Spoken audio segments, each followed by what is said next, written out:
Hello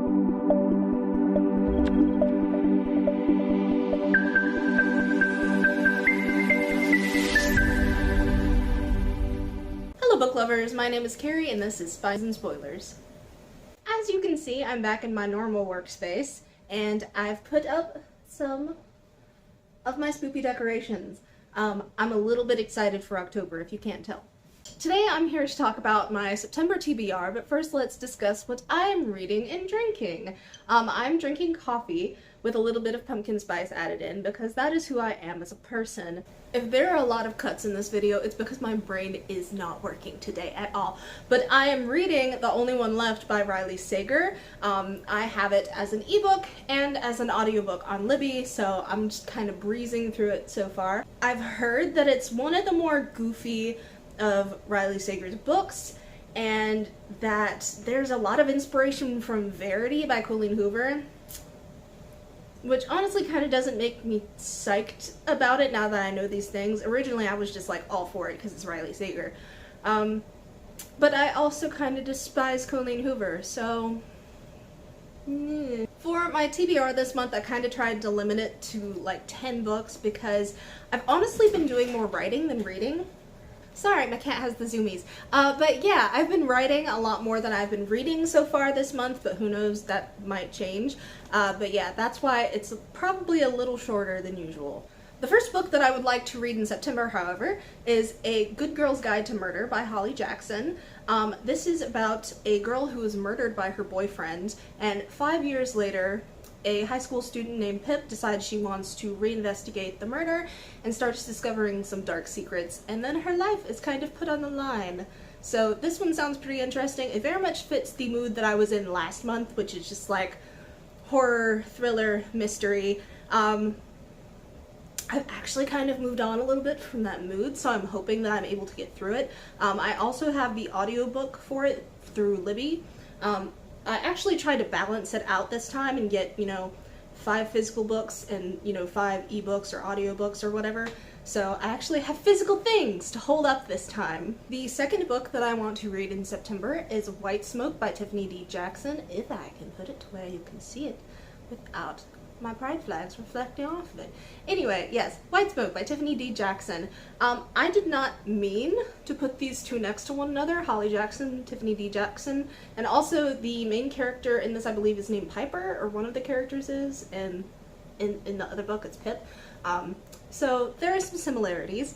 This one, however, is about a haunted house, basically. A girl whose family moves to California, they get a new house, and some haunting things kind of keep happening, and she's basically running from metaphorical ghosts and possibly real ghosts, so we'll have to see. Sorry if I'm talking very fast. I've had a lot of coffee today. I was feeling super drained. I had like -10 spoons, and then I had so much coffee, and now I have the zoomies as well. The third book that I want to read in September is I Am Still Alive by Kate Alice Marshall. I'm really excited for this one because Kate Alice Marshall is quickly becoming one of my new favorite authors. She wrote one of my 5-star books from last year called These Fleeting Shadows. 5 out of 5, would recommend that one. I'm hoping that this one will fall in that same area. But it is basically a survivalist story. A girl's cabin is burned to the ground and she has to survive in the wild and make it back to civilization because she is trying to figure out who murdered her father. So yeah, this one sounds like it's going to be interesting. I love a good murder. I love survivalist books and stuff like that. That's why I love The Hunger Games so much, because so much of it revolved around surviving, So yeah, I'm really excited for this one for multiple reasons. The fourth book that I would like to read in September, however, I'm not as excited about.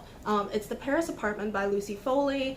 I have tried to read Lucy Foley once before. I think it was called The Hunting Party, and I wasn't super fond of it, but I'm going to try again. This one sounds a little more interesting than the other book that I tried to read. Basically, the main character goes to live with her brother, and her brother goes missing, and his neighbors are all very strange. The place is much more expensive than he would generally be able to afford. It sounds a bit like Lock Every Door by Riley Sager, but from a different perspective. The fifth book that I would like to read in September is The Gilded Ones by Namina Forna. I've been looking forward to this book for so long. It's kind of giving dystopian YA vibes. I'm not sure if that's the intention, but the main character goes to a blood ceremony, which is basically supposed to determine whether she is welcomed into her village. But instead her blood ends up running gold, which is a sign of impurity in her culture. So she basically has to choose whether to live this life of essentially being shunned or whether she wants to fight in the army for the emperor. And she has to make this very big choice for herself. The sixth book that I would like to read in September is The Only One Left by Riley Sager. I mentioned at the beginning of the video that I've already started listening to the audiobook and reading the ebook. It's pretty interesting so far. I'm a little hesitant, but we'll see. So a caregiver ends up taking care of an individual named Lorena Hope, and she has been accused of killing her entire family. But she had a stroke, a series of strokes, I believe, and is confined to a wheelchair, and the only way that she can communicate is by typewriter. And essentially, she communicates to the caregiver that she would like to share her full story. So it does sound interesting at the very least, and I would like to give it a chance. The seventh book that I would like to read in September is Just Another Missing Person by Gillian McAllister. This one has a little bit of a twist.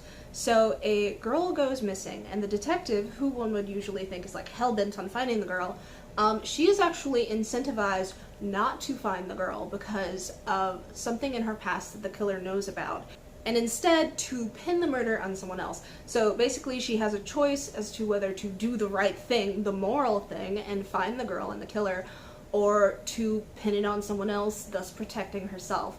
I think that's a really cool twist. I like Gillian McAllister's work so far. I've only read one of her books, but it was really good.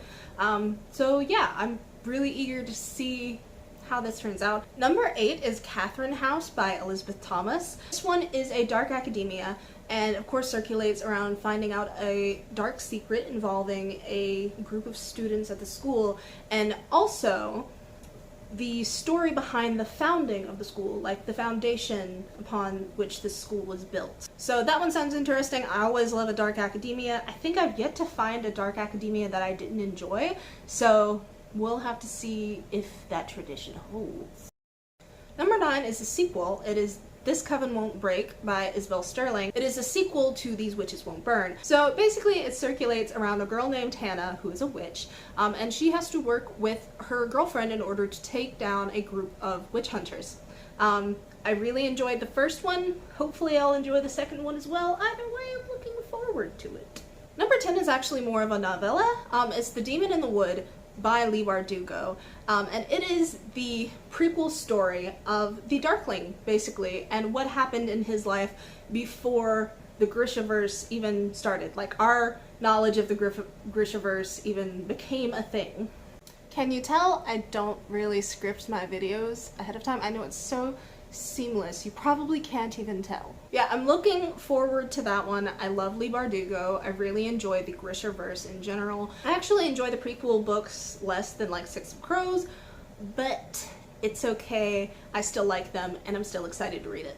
I have 2 other books that I checked out from the library that I might tentatively want to read, but I didn't want to put them on my official TBR because it's just like, if I get to them, I get to them, but if not, it's fine. And that is Wake the Bones by Elizabeth Coyne and The Stolen Heir by Holly Black. I am eager to read these, but not quite as eager as the other books, honestly. And if I get to them, I get to them. If I don't, I don't. It's okay either way. Thank you for watching. Stay safe, please. I hope that you enjoy your fall once it hits. If you want to like, share, and subscribe and all that jazz, please feel free. I won't hold you to it. What's most important is that you remember to love yourself, okay?